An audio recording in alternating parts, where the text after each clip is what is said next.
Kua mate a Megan Joe te toi hau o te rōpū wāhine Māori toko i te ora. Kua roa tēnei uri o Ngāti Pāhauera, tūwhare toa me tūhoi e pāngia ana e te mate pukupuku. Ka tahi anō te tūpāpaku ka kawe atu ki runga i te marae o Puke Moki Moki i a Huriri. Haere whakangaroti a koe kio. Koe na tono ki tana iwa karanga kio. Haere tuna Megan.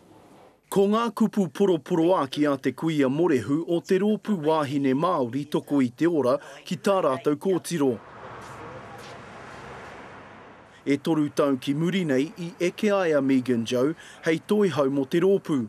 E rima te kau mā rima o na tau i taua wā. He oi e rima te kau mā toru o aua tau aia e piritahi ana ki te rōpū. Ka tū mai e taku taha ka tae ka tino potora wātu nei au he. Ai, koe a tēnā he te keto. He, kama kainunga kēnā koe kainaro kēnei au.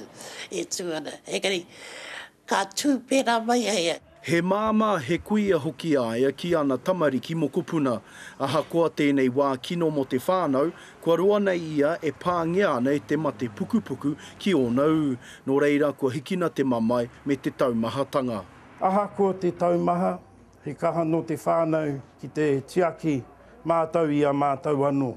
O roto i te huhua o wāna mahi ki a Ngāti Kahunguru ki te motu, ko tētahi wana tino mahi i konei i roto i ngā kura auraki, i roto i ngā kura ko hunga hunga, mō wā tātou tamariki Māori.